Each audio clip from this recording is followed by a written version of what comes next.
Hey, this is Kenny Aronoff, and you're listening to Jim on Bass. Welcome back to another episode of the Jim on Bass Show.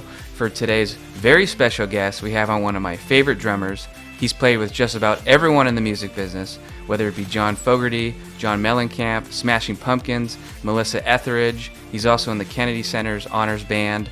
He's got a great autobiography called Sex, Drums, Rock and Roll. He's truly one of the hardest hitting men and workers in the show business. Please welcome the great Kenny Aronoff. Kenny, how are you? Very good, thank you.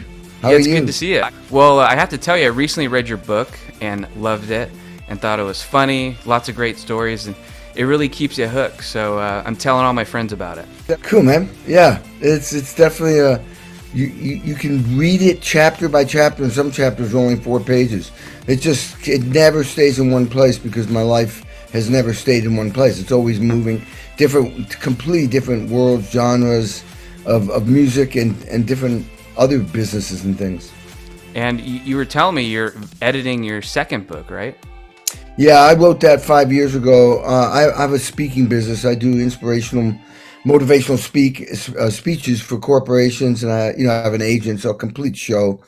I don't wing it, and I decided to write a second book, as soon as I wrote my autobiography about, the autobiography is about becoming successful.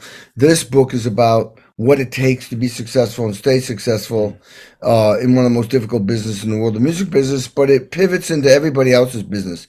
There are things I discuss in it, like RPS, which is a thing I came up with. It's an acronym for the repetition of any skill is the preparation for success. It's what made Tom Brady what he is. That's what made him. See, a lot of people think they can set it and forget it. You can't just to become whatever it took for you to be successful. You have to continue to do to stay successful and more. And I'm a perfect example of that. I'm the guy still, I'll practice, till 1 at night. If I don't have it, I increase my practice or double it or triple it. There are no excuses. The only thing that you can do or one of the main things you can do to become great at something is to put in the time and the work. And that's what those type of things. And, healthy life is a wealthy life. I talk about how to stay healthy mentally, physically, emotionally, and spiritually. In the book, there are going to be exercises and takeaways after every chapter. It's kind of like a workbook. But the editing process for me is a very long process. And I work 7 days a week, sometimes 18 hours a day. So I've got so many projects going on. So to get to that, there's a little bit of a challenge, but I've started editing already, and I'll probably edit it 4 or 5 times, and then decide if I even like it. Yeah. Well, like you said, you're very busy. You got a lot of different things going on. You had told me about your upcoming podcasts. You got your own recording studio, and you got a wine company coming out, right? Not a company. I already released a wine, a Cab Syrah, from Smith Devereux Winery in Napa Valley. We only did 2 barrels. It was trying to. The wine is incredible. It's so smooth. It's a little pricey, but it's so smooth. And it's one of these. Sometimes wine you have to drink it and pair it with food. This particular wine you don't. You can just drink it. It's just so rich and smooth. The idea was to see what the response was, and I was doing it more as excitement. Someone introduced me to this guy. Says, "You want to try some of our wines?" I went, "Yeah," and he kept sending me bottles without labels on it. And he kept saying, you keep picking the same one every time. And he says, how would you like to do a collaboration where we do it together? I said, I'd love that. That sounds exciting, So it took, 2 years, but we eventually got it out. And I had a whole grand opening at the East West Studios, where I've made many records like Iggy Pop, Meatloaf, Bad Out of Hell 2, Elton John, Bonnie Raitt, B.B. King. I go on. And it was kind of a cool place to have to release that wine with a lot of my friends. And then, we'll probably do one next year, and then once a year, So you got your wine, and then you can pair it with Sammy Hagar's Cabo Wabo, Well, they're totally different tastes, that's for sure. But yeah, exactly. I'm not just, I spent my whole life trying to make it in a band, which is the big break was John Mellencamp. 17 years touring and recording, did all the hits. and those songs were still played on the radio. And then I broke into the session world, mostly because John decided to take 3 years off at one moment, and I was like, wow, I'm at the mercy of one guy. I will never, ever be at the mercy of one guy ever again. So I decided instead of working with one rock star, I'm going to go work with all the other rock stars. And it took about a year of pounding it, pounding it, pounding it. And then I hooked up with this incredible producer, Don Was. The next thing you know, we did Iggy Pop, Bob Dylan, Bob Seger. Let's see, who else we do? Elton John, and just went on and on. And then I eventually had drums in Nashville, New York, L.A., Indiana, where I lived, Japan, and Germany. And people fly me all over the world to record sometimes just one song. I mean, I was flown into L.A. once to record a Tom Petty song that Rod Stewart wrote. And as I was walking in the studio, I ran into the producer who was doing Mellissa Etheridge, and he called me up 2 weeks later. And next thing you know, I'm in Mellissa Etheridge's album, and next thing you know, I'm on tour with her and making records for 10 years. I mean, that's how it works, And so I built a session career, and when the record sales went down the tubes, I realized, and I call this in my book you have to adapt or you'll die. Adapt to just to stay relevant or you will die. I don't wait for things to happen. I see what's going on and I adjust and make things happen. It's probably like you as a firefighter. You can't sit there and you have to take action. You have to look at all the information, make a calculated decision, and then proceed. Otherwise, the fire wins. It's like, and that's the way life is. It's just exactly like that. If you're the king or the queen of your realm, the world you live in, you gather all the information and make the best decision you can make, given all that information, and you cut clean. You don't go in half-assed, you go in hard.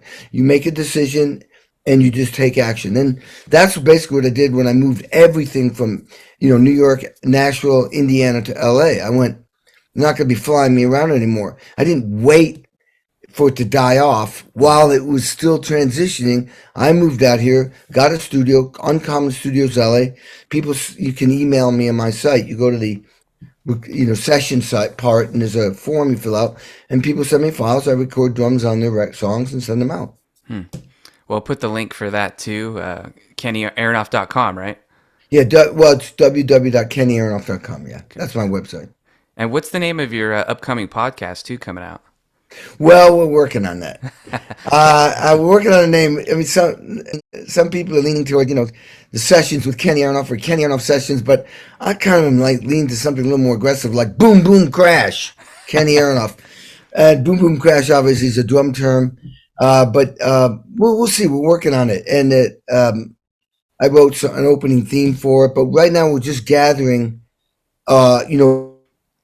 interviews with people, really famous people, and then I will release it one after another while I'm on the road with Joe Satriani. Oh, very cool. Going to Europe with Joe. So, and that's the main band I play with right now. Yeah, Joe Satriani, I was thinking you guys kind of have a similar look, right? You got the bald head and the sunglasses. Yeah. Is it true that you guys would play pranks or jokes and he would come out playing drums and you'd come out with a guitar? Or? Well, he hasn't gone to the drums, but I've walked out with a guitar. And we did some promo or joking around. We take some shots backstage where I'd hold the guitar and he'd be just standing there without a guitar. And it's hilarious. And we're on the same side of the stage, so it's like really funny. The baldies, and then the other two guys got hair. And he's a Bay Area guy, right? So do you come out here to practice, or do you ever frequent the Bay Area at all? Well, yeah. Well, we went to Sammy Hagar's studio, which is where we rehearsed for Chicken for tour. And it's in San Rafael, I believe. So that's kind of Bay Area still, right? Yeah. Well, that's cool. And I saw you recently in San Francisco at the Bill Graham. You were with the Jim Irsay band, and that was such an awesome show. So. Oh, I just got a text from Jim Irsay as you said that. Oh, okay.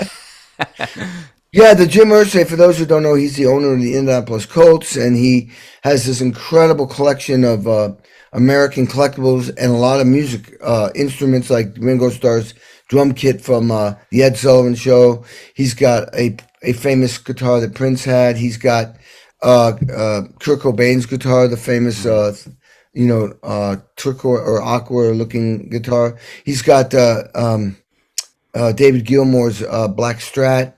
And these are millions of dollars of these instruments, are valued at that. And then he's got like handwritten letters by Abraham Lincoln. He just bought Yeah. Seattle Slew's Triple Crown saddle, Muhammad Ali's the belt from the Thriller from Manila where he beat Foreman, and it just goes on and on. He's got Jack Kerouac's scroll on the road, the parchment and the long thing. I mean, it's just an incredible museum. He likes to show this and share this stuff with everybody so people can see a sample of these things. But then we get entertained. Right now, we're working on 29 songs, and the special guest this time will be Billy Gibbons from ZZ Top, Stephen Stills from Crosby, Stills and Nash, Vince Gill band, and also he plays with Eagles now, Kenny Wayne Shepherd, who's in the band, and Kevin Cronin from REO Speedwagon.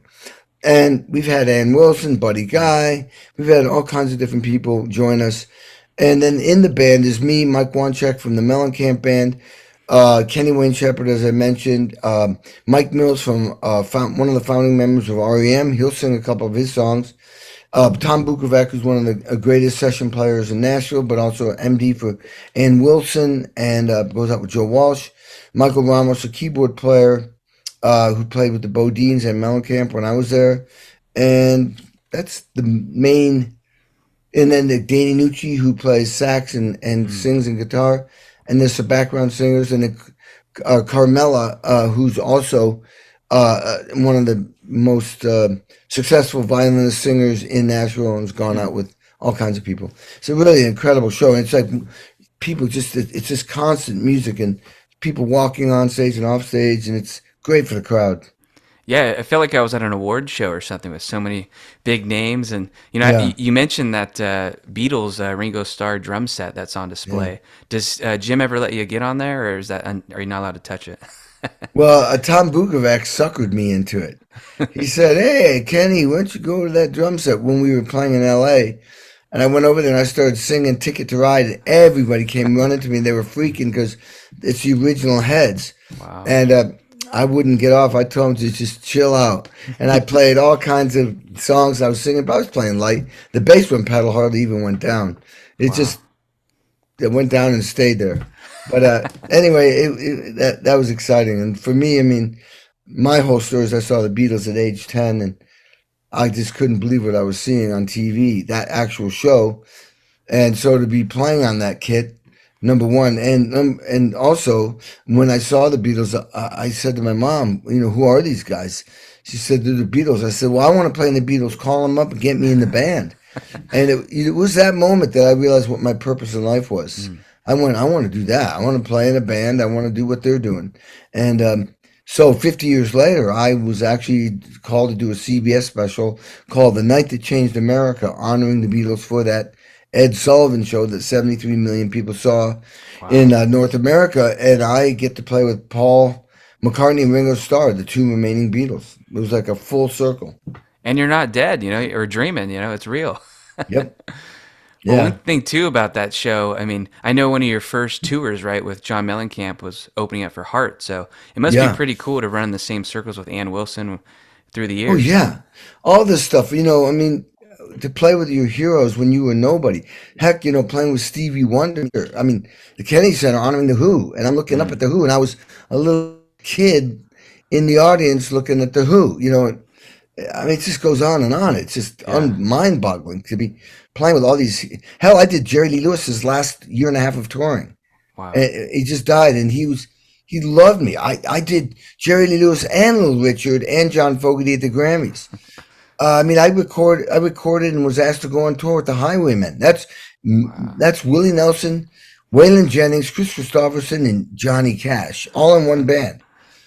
I mean, man, it's endless to play with Buddy Guy and B.B. King from the blues world and Ray Charles. I performed with Ray Charles twice. It's mind blowing. No wonder you got a second book coming out. Yeah, right. And doesn't even talk about a lot of these people. I just did a gig with Rome and Duddy.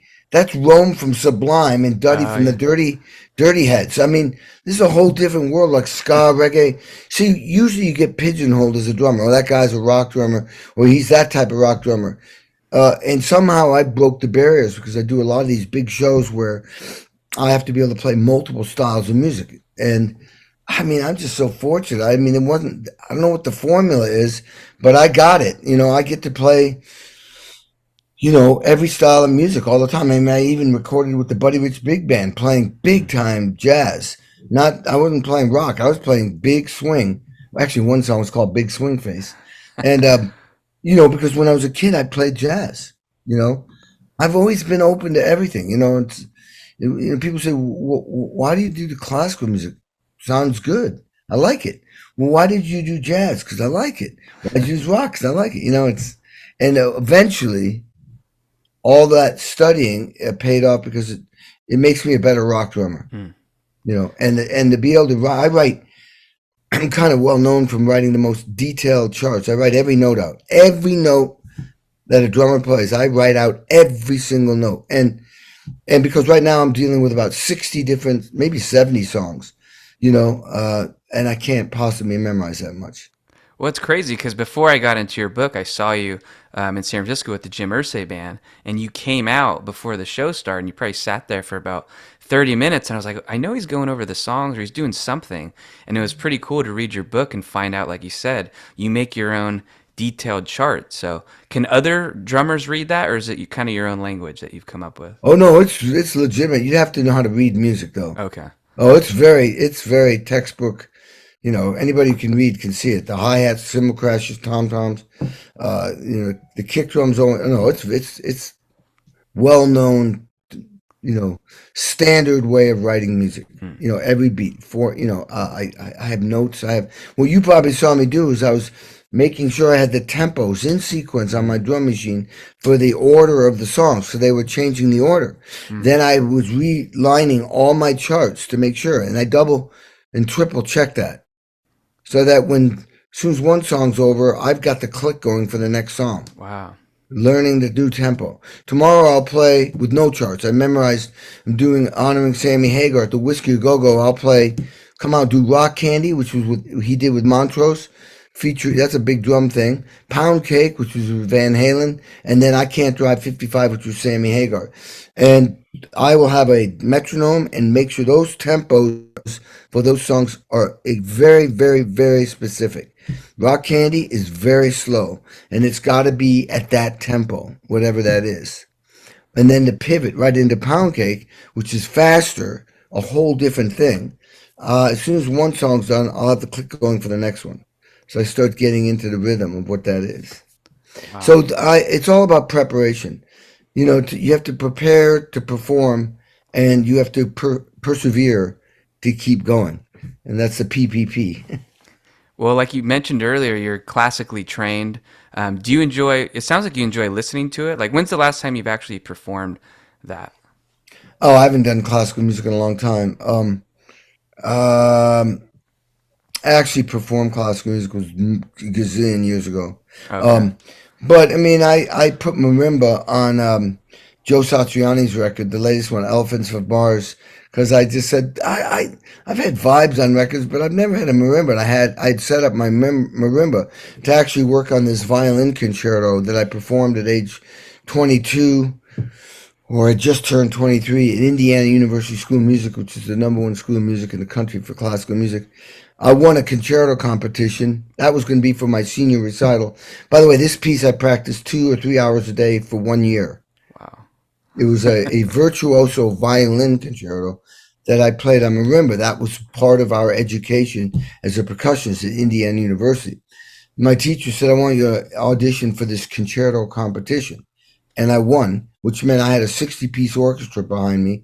And they would roll out this marimba when it was my turn to go on stage, like they do when a violin player. And I was in an opera hall bigger than the New York Metropolitan Opera.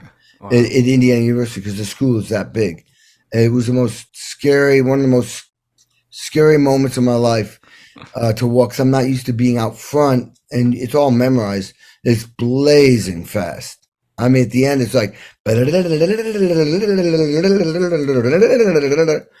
mean, can't mess around. So anyway, I thought, man, I want to put marimba, because the Stones had under my thumb was a marimba.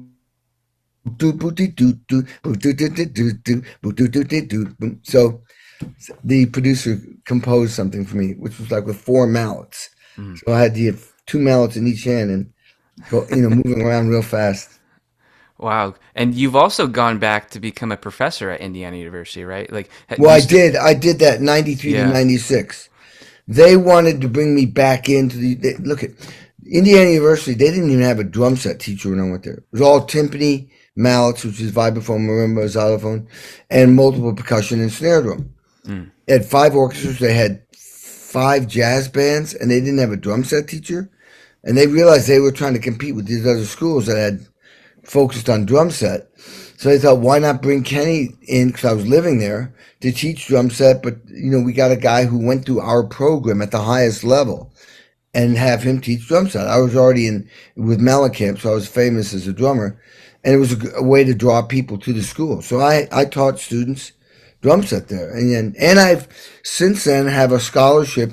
It's over 25 years, a Kenny Aronoff scholarship that has been put into. I can't remember the term, but it'll be there when I'm dead and gone.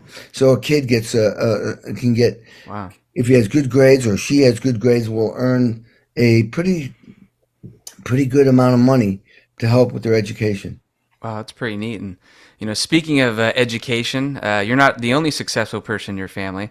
I know you have a twin brother, right? And he's a doctor. Yeah, So, what yeah. kind of doctor is he? Shrink. Oh, okay. So you can. He's a head doctor. So he reads minds, yeah.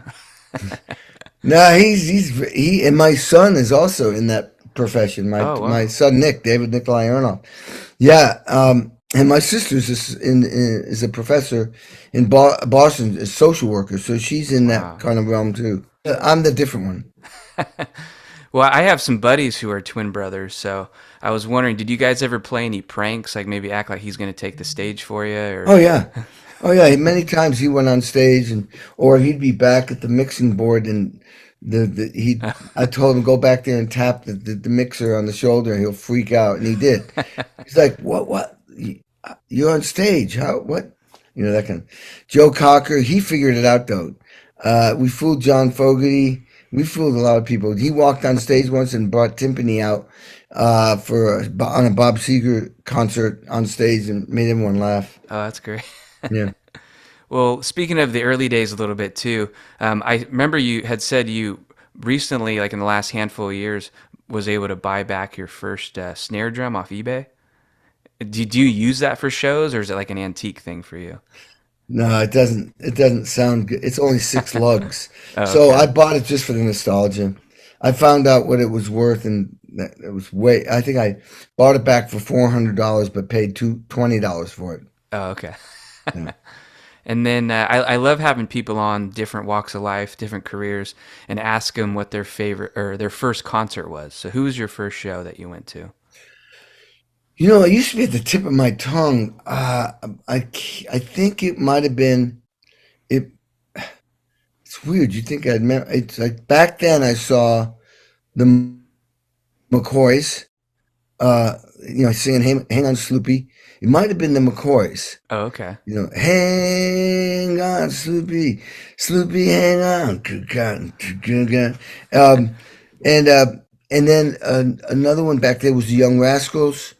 It's weird. You would think I would know, like, oh man, it blew my mind. It was one of those two, I believe. Okay. Yeah. And I think I remember you mentioned one of your early shows too. Was didn't you see the Jimi Hendrix Experience? Oh yeah. Well, Jimi Hendrix when he came out, I mean, I was a big Beatles fan, changed my life. But when Hendrix came out, it was like a whole nother thing to me. I mean, because he was he was dangerous, but he was a nice, dangerous guy. He was doing things differently. He had a whole different sound, a whole different vibe that resonated with me. Mm. So when I basically had all kinds of posters on my walls, I ripped them all off and put only Hendrix up, except for one Jane Fonda poster. And I went to see. I'll never forget when I bought. Here's the story. It was in the book. We were at a party. And went to a small school. My mom taught at. It was a private school, and we had a party. It was maybe 30 of us kids, and they had California Dreaming by Mamas and Papas on the turntable, and that was our opportunity to slow dance. And I had just gotten Purple Haze. It's the 45 from Are You Experienced record. And I put that on, and everyone's like, what are you doing, man? And I was like, I was blowing their vibe. I get it. They were pissed. They had every right to be pissed. But I was like, putting on Purple Haze, and I said, I felt like nobody understood what I understood. They weren't feeling what I was feeling. It's pretty selfish of me. But you're a kid. That's what you are. It's all about you. And I remember everybody was pissed, and they took it off, and I went outside, just started ripping signs down and rebelling, and you don't understand it. So he meant a lot to me. And during Christmas, I remember I got that record, and back then, man, I think there was 5 Christmases it would snow like 18 inches the night before. It was the perfect Christmas Eve snowstorm, perfect Christmas. You got the fire going in the fireplace, and everyone's opening presents. And I went up to my room, and for about 24 hours, when I wasn't sleeping, I was playing Are You Experienced? One side, flip it up.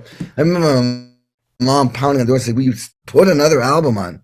And it was religion. When I went to see him play, his second record came out, Bold of Axis, and I remember just in awe of seeing him. And it was the original band with, Noel Redding and Mitch Mitchell. Yeah, Mitch Mitchell was the drummer, and it was I really related to Mitch because he was a jazz drummer playing rock and roll, which I related to because of the jazz upbringing. My dad and mom, their first love was jazz music.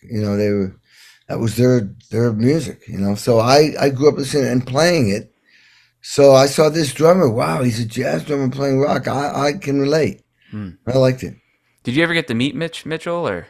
Yes, I did. Oh, okay. Mitch Mitchell, he knew exactly who I was. He pointed at me like this at a convention, like a PAS convention, percussive arts convention. And I looked around and thought he was pointing to somebody else. He was pointing to me. I went up to him and I said, I know something about you that a lot of people don't know. I'm like, what? He says, you know how to swing. He heard the recording of me playing with the Buddy Rich Big Band. Wow. And man, I was like, wow. It was what an honor. And I met Buddy Miles too. Buddy Miles, when the Experience Hendrix tour thing started a long time ago, I went to go see it. I think I was playing with Mellissa Etheridge in town, but the Experience Hendrix tour, which is everybody has to play Hendrix music, and it's just one artist after another, all these great guitar players, and they come on stage, do 3 songs, and walk off, and the next one comes on. And that was the beginning of that. I think Slash was down there. The drummers usually Chris Layton from Double Trouble, Steve Ray Vaughan's drummer, and it's amazing. Who played drums with after Mitch Mitchell left? He was in a wheelchair popping wheelies. He turned around, and looked at me, and went. I went, you don't know who I am. He says, oh yeah, I do. Yeah, wow. And so that was cool, man. Being validated by my heroes. That was incredible. Yeah, that is pretty cool. You mentioned Patriots reference earlier, and I know you and John Bon Jovi are friends, right? So are you guys both big Patriots fans, or? Well, everybody would think I was a Patriots fan because I'm from Massachusetts. I'm a big Belichick fan. I'm a big Parcells fan when he was coaching. John was very good friends with both those guys, so we went to the Super Bowl where we went to a couple of Super Bowls together. One year, the first year we went was when those guys were coaching the Giants. The first Super Bowl of the 4 that the Buffalo Bills lost in a row. And I had become very, very close with Jim Irsay from the owner of the Indianapolis Colts. His dad owned the team, and because they were in Indiana, and so Jim came down. We became friends. He came down to the studio, gave footballs to all of us and shirts. I started flying with the team, going to games. Wow! And I've been to 11 Super Bowls with Jim, and so it became a thing. I went, well, I'm not going to root for the Patriots when I'm living in Indiana and I'm on the plane with the Colts, standing at the bench next to Jeff Harbaugh when he was or Jeff George. I mean, all these guys. I was just hanging with Tony Siragusa. All of them. They'd been somebody reminded me that when I was on the sidelines near maybe where the 5-yard is, the Colts were about to score. Or they were on defense. I think they were on defense. And they would put me up on the jumbotron, but there was a big tackle, a big pile of guys, and one of the Colts guys goes, "Hey, Kenny, what are you doing in the pile?" Kenny, what's up, man? That's fun. See, Yeah. you're a known guy. Everyone knows you. Well, I'm on TV a lot, that's for Yeah. sure. Who are your other teams? Are you into baseball or basketball, or is football your main thing? Football is my main thing, but I love anything like World Series, anything when it Mm. gets down to the. But since I'm in Boston, I'm a Bruins fan, Celtics fan, Red Sox fan, Oh, and okay. I got to record a record with Bronson Arroyo, who won the sixth game against the Yankees when they won the pennant after 100 years. Yeah, he's. I think he's a lefty, right? I know he plays guitar, and he's Yeah, really yeah. inclined. Yeah. He just texted me the other day. I didn't get back to him yet.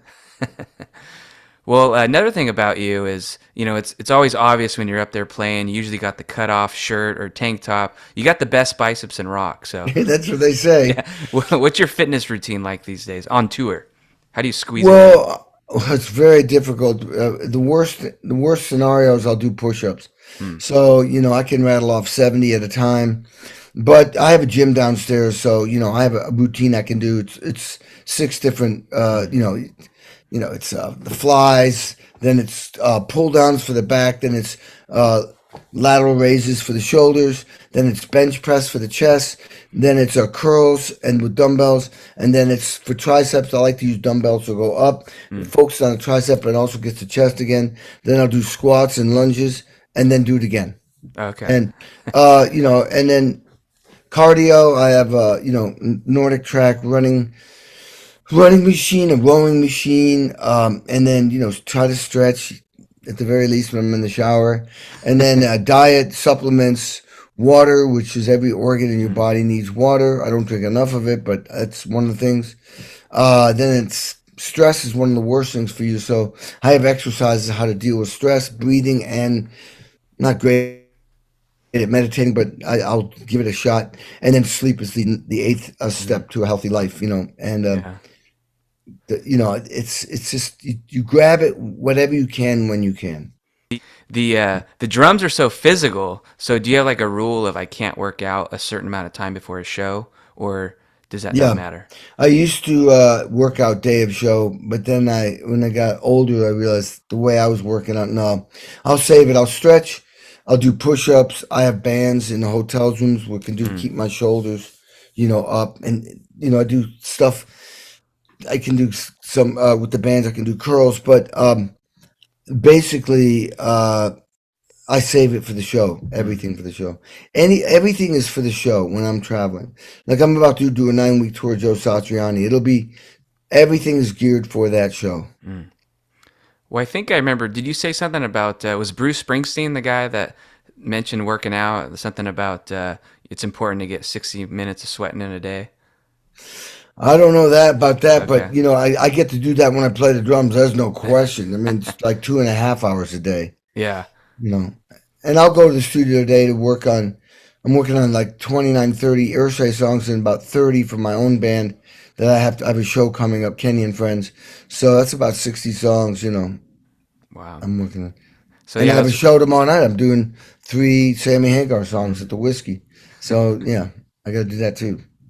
well. You're kind of. I've always said you're like the Bono of drums. So how many pairs do you bring on tour Of sticks? of shades? Because I feel like you might Oh, break them or shades. lose them. That's why I Yeah. said Bono. Dude, I've got the same pair that I've used. It's kind of like Bono, the Diesels.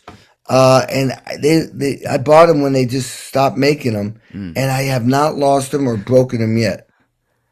And I'll continue. It's kind of like my look, Yeah. and I can read music real well with those things. They don't have lenses. I mean, they don't have like prescription lenses, but they're not super dark. I like these, but these, boy, if I broke these are extraordinary cool glasses. What are those Ray Bans or what are those? No, they're Tom Ford. Oh, okay. Yeah. And I know it started, right, this whole sunglass thing for you. Your son handed them to you before you went on stage one night, right? And the rest was kind of history. Yeah, I mean, I was the first show I did with the Smashing Pumpkins at the Metro in Chicago, and I had a black shirt on with a yellow stripe down the side, or both stripes down both sides. And he had these yellow goggly glasses with black rims. He said, "These look good on you." As I'm walking on stage, I went, "Oh, okay." put them on. And they were all foggy and everything. But the next day in the paper, they talked more about my glasses than my playing. So I went, I guess I'm wearing glasses. Then I thought, this is stupid. I'm not gonna wear glasses. This is like, and people got pissed because they came. So I drove 4 hours to see what glasses you were gonna wear. So I went, okay, I'm wearing glasses. Do you still have those original pairs somewhere? Or? Yes, I do. They're right there and over there. Oh, okay, nice. Big goggly. Yeah, I still got them. Do you ever wear them, or is it more of a display thing now? Yeah, I don't wear those. They don't. That time is come and gone. Well, it's funny that you mentioned how the first show was for the Smashing Pumpkins, because for me, that's how I found out about you. Was we had an on-demand thing on the TV, and they showed all the old Jules Holland episodes. Oh wow! So that's how I found out about you. Was from that, and ever Wow, since that was then, great. yeah, that was such an awesome show too. Yeah, killer show, isn't it? Yeah. And that song we did, Ava Adore. Bum, bum, ba-da-da, ba-da-da, ba-da-da. Wow, that's one of the greatest moments playing with the Pumpkins. They were the biggest alternative band in the world. And I figure that must have been a fun show too, because as you know, it wasn't like Letterman where you have one band. You'd have like 3 or 4 different bands on one episode, right? And they'd go from stage to stage. Yeah, it was 4 different bands, and they do one, then else, then they go to the next one. It was incredible. The Jules Holland show we're talking about. Yeah. And you're in the Kennedy Center Honors Band. And Well, was. Oh, I well, did okay. 7 years, and then they fired the producer. And typically, when they fired the producer, they just clean house, get a different everything. So I did it for 7 years. That was the Super Bowl of gigs. Unbelievable. Well, one of my favorites was not too long ago was the Led Zeppelin tribute. So I wanted to ask you, Yeah. that must have been pretty surreal. And my favorite musician, Lenny Kravitz, you did a whole lot of love with him, and Ann Wilson, I think, was Stairway to Heaven. So that was such an awesome tribute show. Well, I remember going. I was in Nova Scotia on tour with Fogerty, and I hadn't heard from them. It was August or September, and I texted them, and they go, "Hey, Kenny, what's up, man? Yeah, we're gonna do some rock and roll with a black dog." I went, "What?" I said, "Are you kidding, Zeppelin?" They went, "Yep." I went, "Oh my God!" I said, "I know all the Zeppelin songs." So then, a couple weeks later, or might have been a month later, they said, "Hey, guess what? The Foo Fighters are gonna do it." I'm like, "Awesome!" They're doing rock and roll and Black Dog. Damn it, because I was gonna do those. So I lost 2 great songs there. Then they called me up and go, "Well, who do you think would be better for Stairway to Heaven, Ann Wilson or Beth Hart?" I went, "Well, they both would kill it, but I know the Wilson sisters used to do Zeppelin in the clubs, and then Nancy can play the guitar part." And they went, "All right," and they got them, and I was so pumped because I was gonna get to play with them. And then they called me back and eventually said, "Hey, bro, sorry you're not doing Stairway to Heaven." I said, "Why not?" Because Jason Bonham's coming, son of, come on, So that was that. So I did Lenny Kravitz, Whole Lot of Love, and Ramble On with Kid Rock. And that's good on Whole Lot of Love. There's kind of like that fill, man, it's a But good they build. they added that. Yeah. They cut that out. Yeah, when You go back. I watch it on YouTube sometimes, and it's always missing.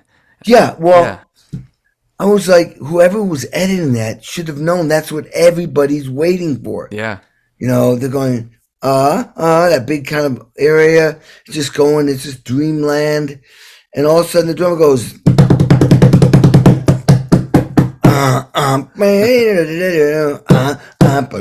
it's like, what? They just went, ba, ba, ba, ba, ba, ba, ba, ba, ba, ba, ba, ba, and went right to the end. When they do those shows, it's 3 hours long, but they edit it down to 2 or an hour and a half. Yeah. They actually cut artists out sometimes. Like the one time Chris Cornell, you can find it if you go and put it on YouTube and go Chris Cornell Kennedy Center. What happened in the final edit, the final show? Because I was texting Chris while it was coming on, and he never came on. And that was my first year. I didn't know they edited people out. What had happened when he was singing, his mic cable came out, so he couldn't hear the vocals. So we redid it after we'd gotten there at 10 in the morning. It was 11 at night, and so we hung out afterwards when everyone left and redid the song. But they decided it wasn't as good as maybe because we've been there for already 13 hours. How do you cut Chris Cornell out? That's just wrong. Hello, that's what I thought. Yeah. I don't care if you give him 30 seconds. 30. Yeah, he's one of my No, favorites. mine too. So that was really frustrating, but I think you can find it though Okay. on YouTube. Well, I'll be on the hunt for that. One thing I really wanted to get down to the bottom of with you though was you mentioned in your book how if someone messes up, you'll do something to kind of cover for them. And I was just wondering if there's an example of that. It just kind of stuck with me. I was wondering what you do as a drummer to cover for that. Well, the first thing, the drummer's leading the band. Wherever the drummer goes, the band goes. So if somebody messes up, I will help by do a drum fill, or I will make sure or do nothing until a point the right. I keep the form unless everybody has shifted and jumped to, let's say, if a singer. Okay, I'll give you an example. I won't even mention the singer. We were doing, it was at a Jim Irsay thing. We were doing a Fleetwood Mac song, and the singer jumped ahead, Mm. and I could hear some of the band players trying to hold it, and I had to make a decision: do I jump with her or do I hold it and have her come back to us? I decided it'd be better to follow her, given that type of music. So I jump to her, and I do a fill, and I do something that makes it obvious, so that the Okay. rest of the band can follow me. So it's kind of a fix, on the spot. Listen, being a great drummer isn't just about playing drums. Oh my God, that's just a piece, just a small piece. It's being a problem solver. It's being able to run the show, being able to keep time, keep the groove. Play your parts, adapt or die type of thing.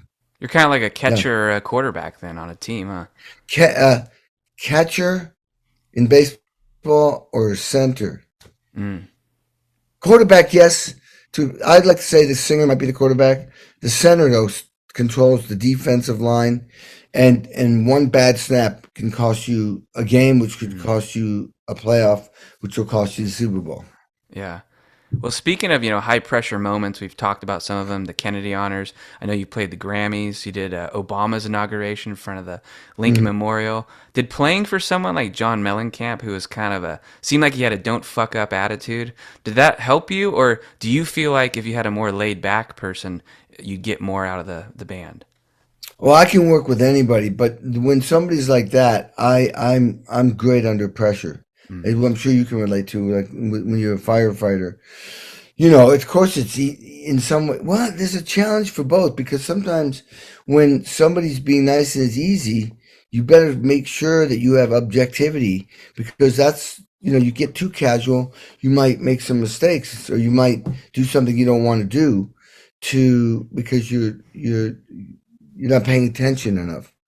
And so suddenly that can happen. So it's a Mm. challenge. You have to be like Marine style or Navy SEAL style, where you're always prepared for things to go not the way you want them to, so you can make the adjustments.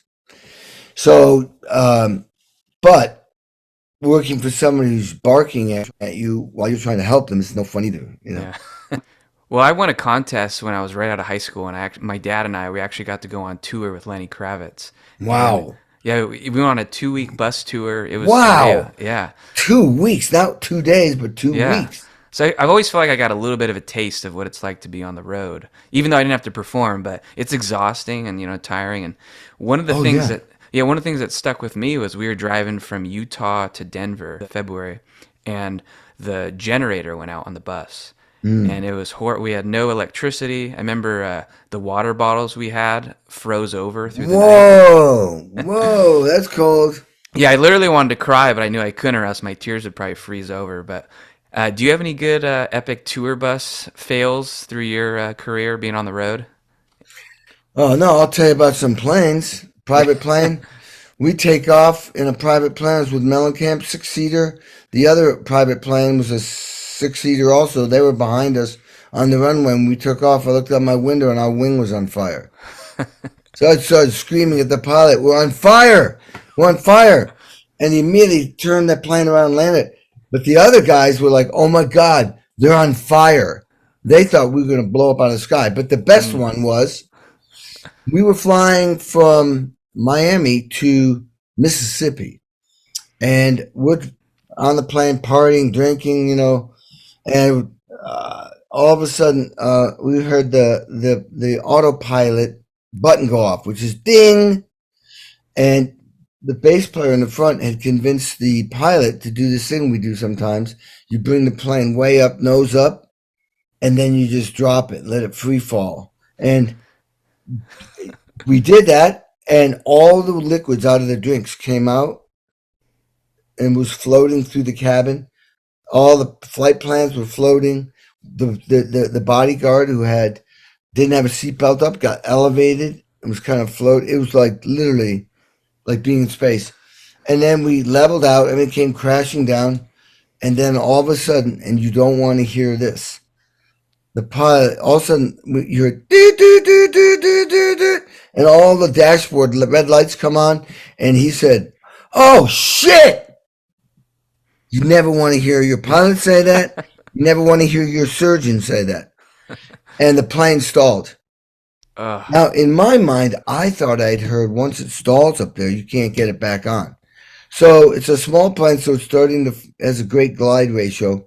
It's coming down, and I see a city lights, and I'm like, oh my God, we're going to die. We're going to crash. And I'm like, everything's flashing through my head. And we just keep going. And it wasn't like 1 second. It was just going on and on and on. And these hands are flying everywhere. Eventually, he got it. Obviously, he got started because I'm here.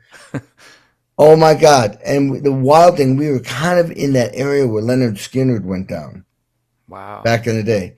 And when we landed, we laid on the tarmac and kissed the ground. Yeah, that was a moment where we thought we might die. We might be one of those statistics. Man, see, I'm not a big fan of flying. Is that anything else, or is everything else usually smooth sailing for you?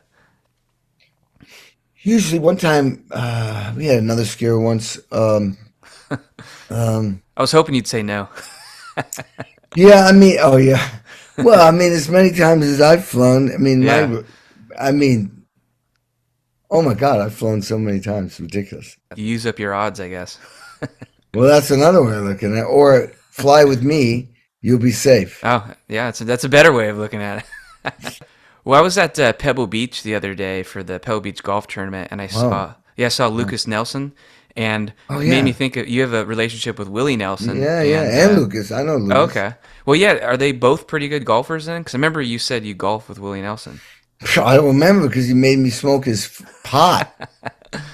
I mean, dude, when Willie says, "Here, have a hit," you do it. And I'm not good with that. When I smoke, I'm the worst guy. Even when I was a kid, when I used to smoke pot, it'd be like I'd just be completely comatose. I remember doing a recording session, and it was this trippy song, and the producer said, "All right, everybody, let's light up." And I said, "I can't, dude. If I light up, the session's over." "Oh, come on. It's just..."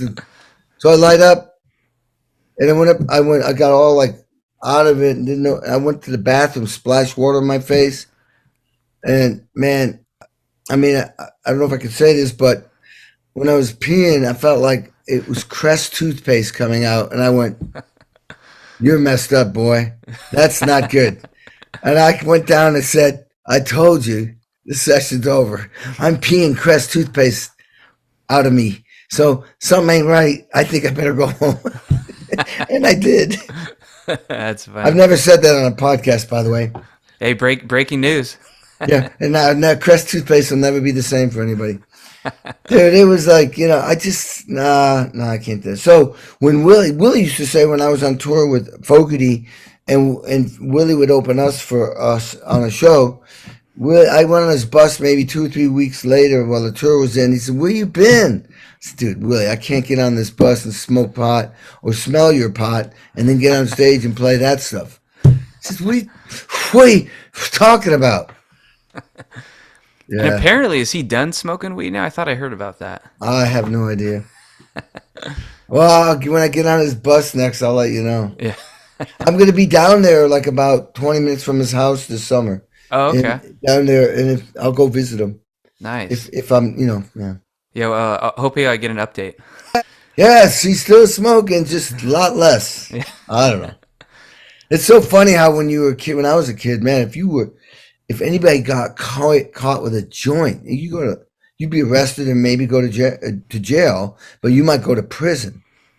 Isn't that weird? Now it's like Yeah, now they got it's dispensaries and legal. everything. It's Yeah, yeah, it's legal. Not everywhere, but it's so yeah, funny how things that like you could die for doing that 20 years ago, and now you can just do that and nothing. yeah. Now it's like having your morning coffee almost for some Yeah, people.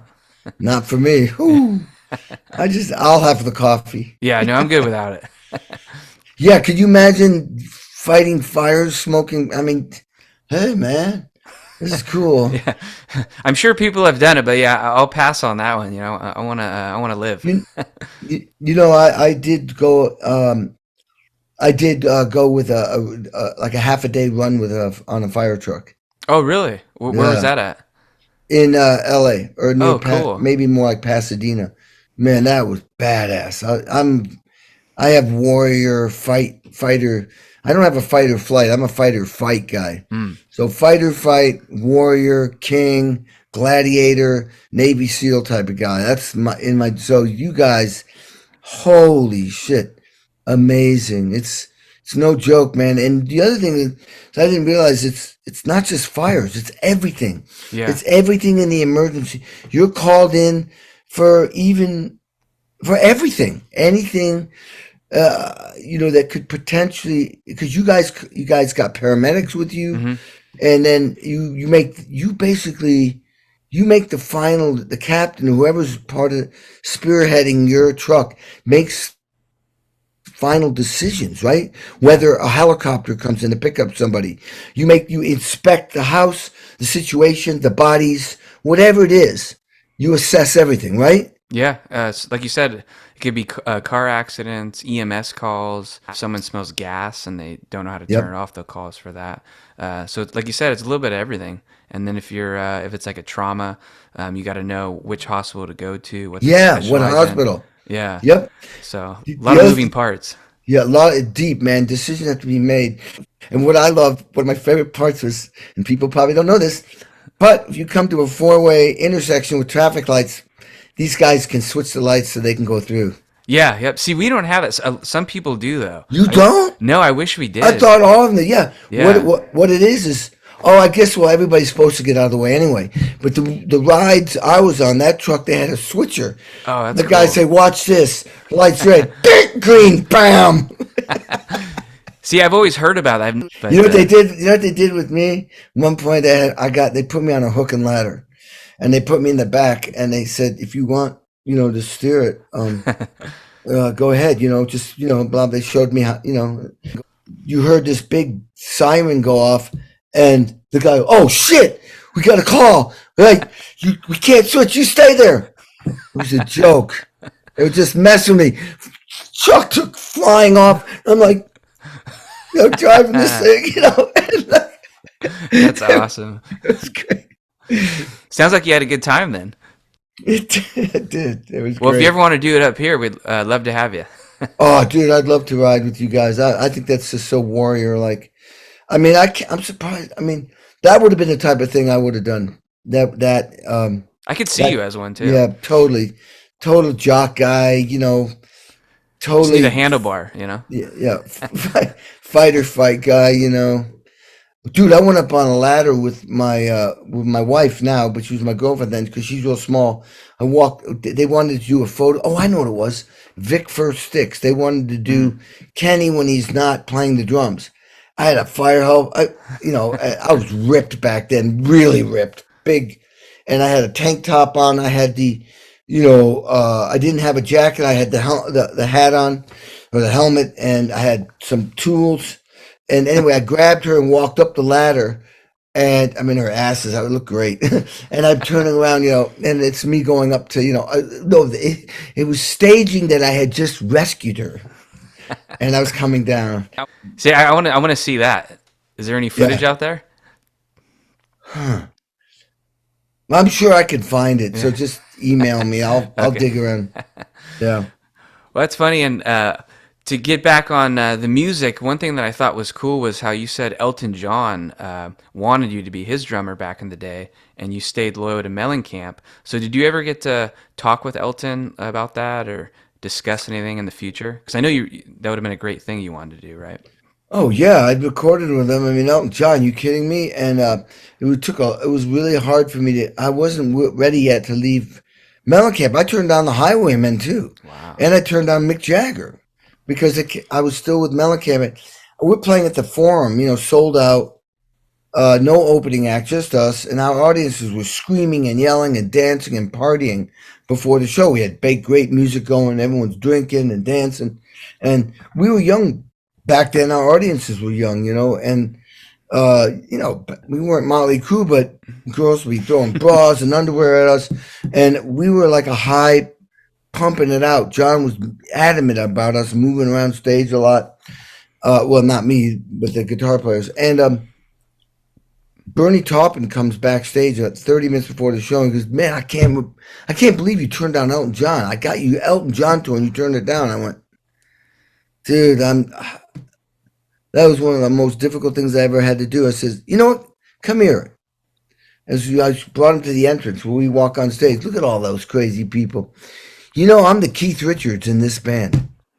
I'm the Keith Richards band. I've recorded every song that I'm playing.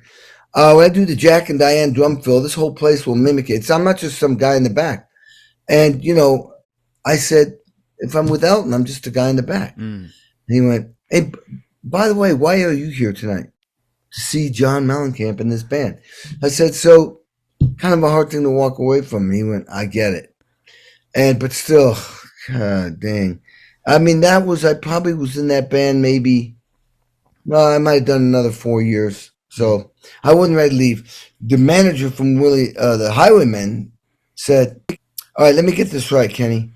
You're saying no to Willie Nelson and Johnny Cash and Waylon Jennings and Chris Christopherson for Melonhead." That's what he said. I went, "Yep." That's funny. I went, "Yeah." Well, what do But you do when something cooler comes up? Because you were always committing to so many different things. oh no, I'm turning stuff down all the time. What I if you? just turned down the Sammy Hagar gig. Oh, okay. Yeah. Well, what if you commit to something and then something really cool comes up? Do you cancel, or how do you? I will sometimes if I can pull it off. I did one. I have these speaking events I do. They pay a lot, and I'm the guy. I am the guest speaker. Mm. And for some reason during the pandemic, it got rebooked a year later, and I forgot to put that in my calendar. About 3 weeks or 2 weeks, maybe 2 weeks before, my agent's assistant said, "Kenny, I'm so sorry. We never made a phone call to work out all the details with the event planner." I said, "When is that date?" It's August 20th. I went, "I'm supposed to be on stage with John Fogerty August 20th." And I had to make a decision. I said, "I can't do it." I canceled Fogerty because I'd signed a contract with these people. And I talked to my agent. He said, "Man, you're trying to build a career here, and you can't. The word will get out. You can't cancel." I mean, they built all the advertising. It's your face. See, with Fogerty, it's his face. It's not my face. And there was no good way out of it. And man, all I could do is call up, John's brother and say, "Man, I totally messed up, man. It's my fault. I can't." How'd they take it? They didn't like it at all. I missed one show, and then I played the next one at Jones Beach, the bigger one. Oh, okay. The other one was, I think, a corporate one. It was more private. Gotcha. So it wasn't as important. Yeah. So.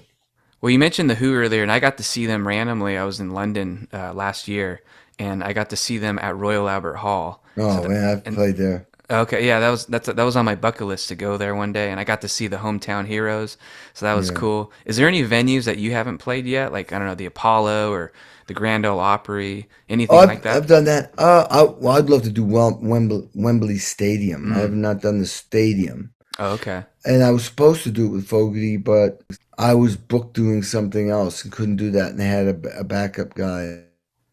And I always wished I could do that. Yeah. And one guy I got a hit on who's been in, you mentioned him in your book, you kind of run into each other a few times, it sounds like. Tom Hanks is a big fan. Oh, he's great, man. We're good friends because I did that thing you do. And Oh man, I mean, I was doing the Kennedy, no, I was doing the Obama inauguration. He saw me in the green room, and my back was to him. He says, "Kenny, is that you?" Yeah. He goes, "Dude, are you playing tonight?" I said, "I'm playing with 25 artists." He goes, "It's gonna rock." Apparently, they told me I did when he did sound check. He started telling Kenny Aronoff's playing drums tonight. It's gonna rock up there on the Lincoln Memorial, and he's always been that way with me. He said to when I did that thing you do, some of the songs on that. He said that Don was. Oh no, I walked in after performing, recording many takes, and I walk in. I'd never met him, and there he was playing the role in that movie as the manager. Goes, "Great job, Kenny, but I missed that beret." And I'm like, "Huh?" I look over at the producer. He's laughing his head off. He says, "Come here." He goes, "He was inspired to write the script for That Thing You Do by the video you did with John Mellencamp for the song ROCK in the USA." And I had a beret on. I was like a beatnik drummer up front. ROCK in the USA. He saw that and he thought he loved that and he was inspired. He got to know who I was. And the producer said, he asked me, "Can you get me somebody like Kenny Aronoff to play on this record, on this session?" He says, "No, I can't." So I hired Kenny Aronoff. That's great. Have you had dinner with him or anything? I haven't had dinner, but I've hung out with him, Oh, okay. a lot, at different events. Because I see he hangs out with Bruce Springsteen, so he seems like a big music guy, which is pretty neat. Big music guy, totally. Well, since you've been in so many different songs and played on so many different things, do you ever catch yourself like listening to a song and getting into it, and then you realize like, oh shit, that's me? Yes, I have. The record number of songs I heard on the radio, one after another, on the top 100, 5 in a Wow. row. And at the first one, I didn't even recognize. Like, wow, that's a cool song, man. That sounds familiar. Who's that? Oh my God, that's Amanda Marshall. I recorded that. You know, you have to remember some songs I only play twice and then never hear. It's done. And then it was like Stevie Nicks, and then it was that, and it was a Mellencamp. It was just one after another. And we were in a car going back up to a studio, and the guys in the car were finally hitting me in the head, like, "Oh, let me, yeah." So I suppose you're on this song too. I says, "I am," and it was 5 in a row. Wow, Yeah, that's a good streak right there. yeah. And you mentioned you got to record a little bit with the Rolling Stones, and 2 weeks. yeah, I was wondering like what was the story behind that? Like, why wasn't Charlie Watts there? Like, He what was was. that? Oh, he was. He was playing drums. I played percussion. What Oh, happened is what Don was, the producer, told me, "Hey, you should come by the studio. I'm producing the Stones." I'm like, "Are you kidding?" I was rehearsing from 12 to 6 with Fogerty, getting ready for tour. 7 to 11 recording with Bruce Springsteen's keyboard player, Roy Bittan. He was producing an artist. And at midnight, I ended up going to the studio where the Stones were. I met Charlie Watts and Jim Keltner, the drummer, was doing his jazz record. They was producing a record in another studio in the back. And Jim said, "You should have Kenny play percussion. He does some really cool shit with buckets and shakers and weird stuff." And I did. And Charlie really dug me. And the way Charlie is, if he likes you, he'll invite you back. If he doesn't, "Hey, nice meeting you." He kept inviting me back. And I'd come back every night after the session and rehearsing with Fogerty. And then one day I walk in and all the Stones were there. So the way it was Charlie was in the back doing a solo record, but in the big room was Keith Richards. And Keith was doing Monday, Wednesday, Friday. And Mick was doing Tuesday, Thursday, Saturday. And finally the producer went, "Dude, you guys aren't the Stones unless you play together. We got to do some songs together."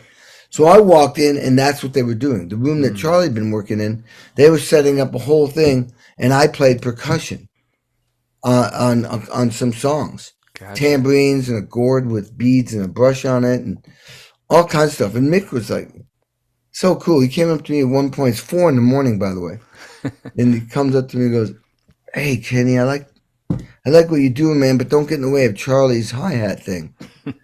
And that I thought was so cool that the lead singer of the Rolling Stones knew that the sound of the Rolling Stones was just as much Charlie Watts as it was Keith Richards, as it was Mick Jagger.